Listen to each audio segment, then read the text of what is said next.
What's up geeks, and welcome to the channel.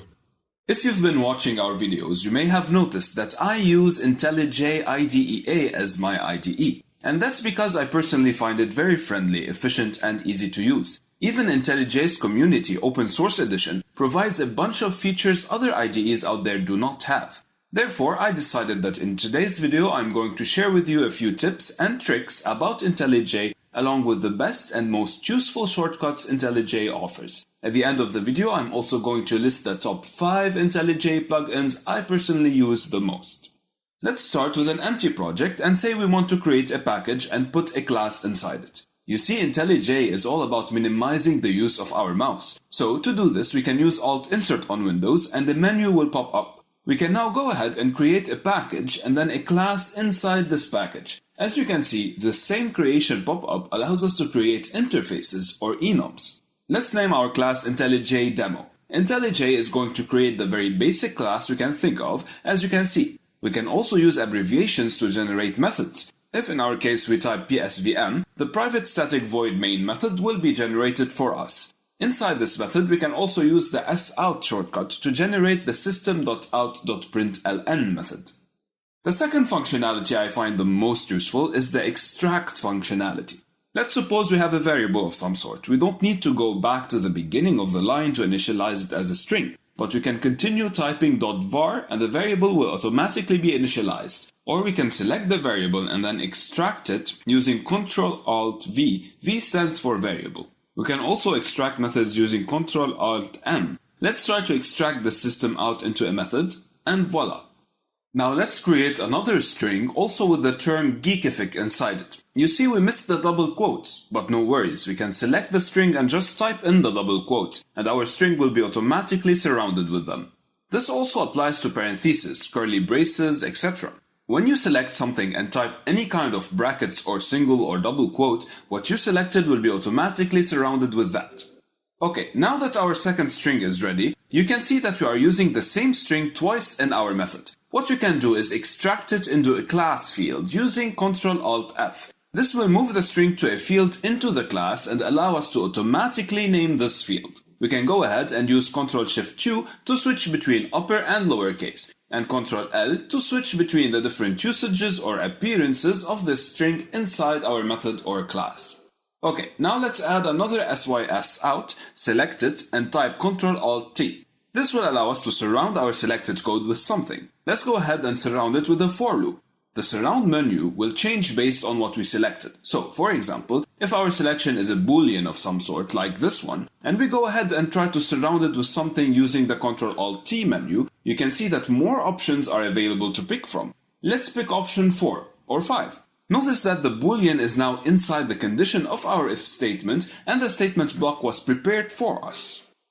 Another very useful shortcut is the Ctrl-W. This one will keep selecting the next available scope. Just take a look at what I mean by that. If I go to my sysout and press Ctrl-W, this statement will be selected, then another time the next available scope, then the for loop, then the inside of the method, then class. Isn't that amazing? You can basically use it to select a variable if you are standing on it, then directly extract it or surround it with something. Another great feature is using the Alt-Insert inside the class. To showcase this, let's go ahead and add a few fields to the class. Now we can go ahead and press Alt-Insert. In this menu, you can see we have the ability to add setters, getters, a custom constructor where we can choose which fields we want. We can also override the toString method or the equals and hash code methods. Another amazing feature is the code completion.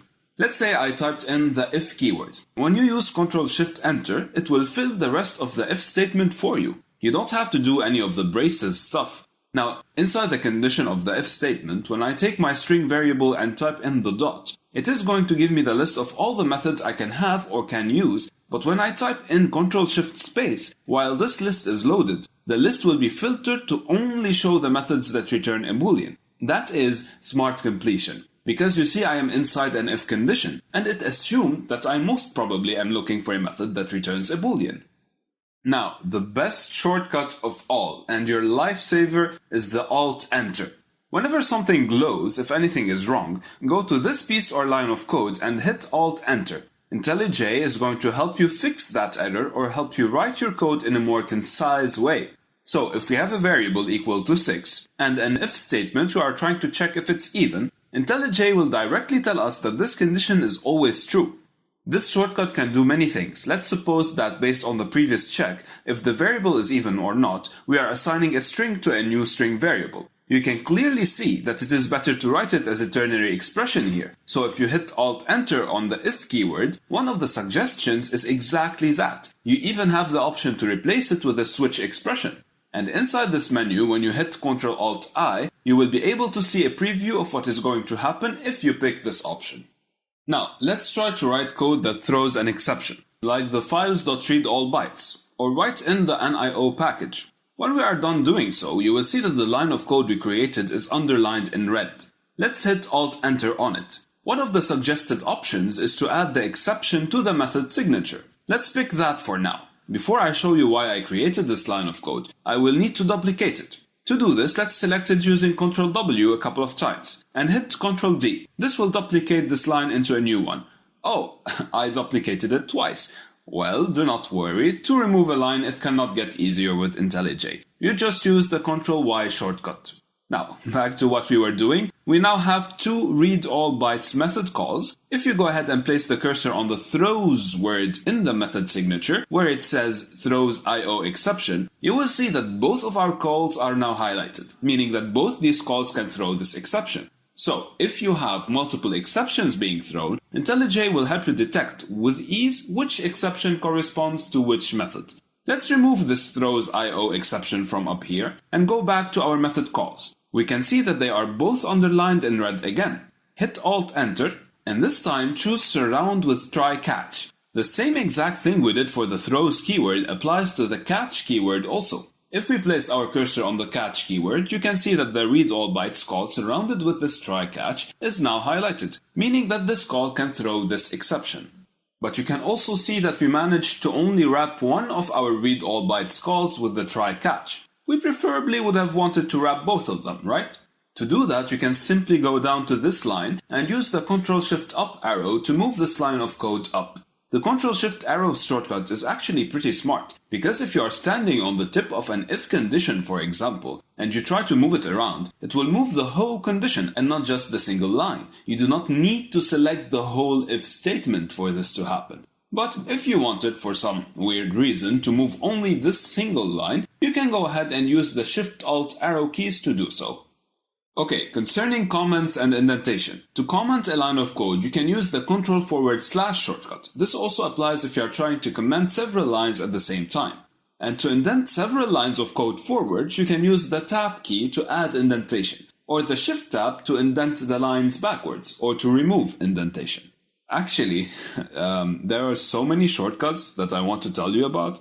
I was actually going to forget the three that I use the most. Double Ctrl, Double Shift, and Ctrl-Shift-F. The Double Ctrl command allows you to run anything inside your application. As you can see, our IntelliJ demo app appears in the list of available stuff to run.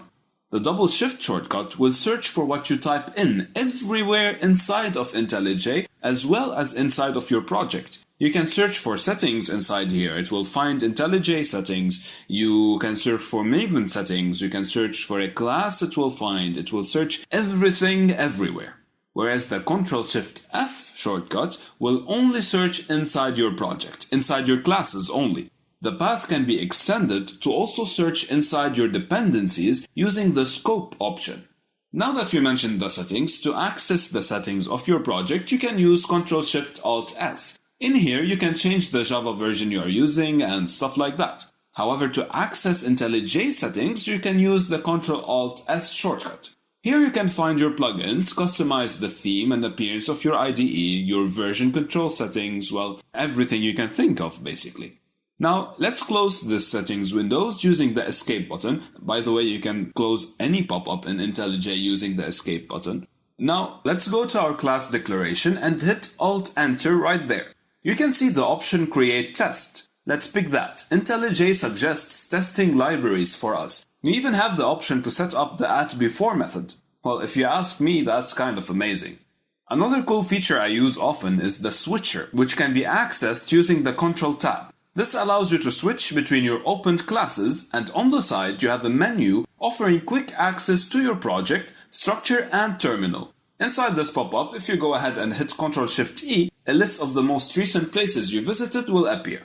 Two additional useful shortcuts I use a lot are the Ctrl-Alt-O and Ctrl-Alt-L. The Ctrl-Alt-O will automatically optimize your imports for you. For example, let us go ahead and duplicate some of the stuff up there and use this shortcut. You will see that the IntelliJ automatically removed them for us and cleaned our imports. Now, if somehow we manage to mess our code, format-wise, let's do that now and move these around a bit. Select the part of the code you want to format and hit Ctrl-Alt-L. IntelliJ will fix everything and make the selected piece of code more readable.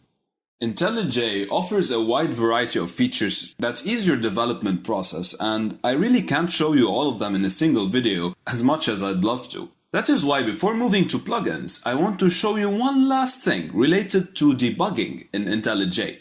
Debugging is pretty similar in all IDEs, and I'm sure you can figure out all the shortcuts on your own. But there is one particular feature that I'd like to tell you about. And to do so, let's suppose we have this stream example. Let's set a breakpoint right there using Ctrl F and launch our application in debug mode using Shift F9. When the debugger stops on our breakpoint, click on Trace Debugger Stream Chain and prepare to be amazed. IntelliJ allows you to follow the stream piece by piece while debugging statement by statement. So you know how the stream is changing with every new function applied until the end result is reached. Okay, now on to my top 5 IntelliJ plugins. The plugin I definitely use the most is the Builder Generator plugin. This plugin will add an option to generate a builder class for your class. To use it, just go to your class or Pojo, hit Alt-Insert, and a new option should appear right in this menu that says Builder. It will even ask you if you would like to make a separate class out of it, or play it as an inner builder. Choose the prefix of your builder setter methods, and a bunch of stuff. If you use Maven, then Maven Helper is a must-have for you. This plugin helps you analyze and exclude conflicting dependencies, provides actions to run and debug Maven goals, and opens a terminal at the current Maven module path. The third plugin I want to showcase is Docker. If you use Docker, you will find this plugin really useful, as you will be able to do almost everything you think of from inside IntelliJ. Next is the string manipulation. This plugin is pretty straightforward. You can use it, well, to manipulate strings and perform a variety of different tasks on strings, such as converting to camel case, capitalizing, escaping string in Java, and many more. The fifth plugin is a cute one, Rainbow Brackets. Let's enable it and see what happens. All the parentheses, brackets, and curly braces are now colored and can be distinguished clearly from one another. And finally, of course, there's a bonus. It is none other than the plugin I have been using throughout this entire video, Presentation Assistant. Every time I used a shortcut, a green pop-up was appearing at the bottom of the screen, informing you of the shortcut I used. And that is because I have this plugin installed and enabled. So, that's it for this video. I hope it was helpful. Thank you guys for watching, take care, and I'll see you in the next one.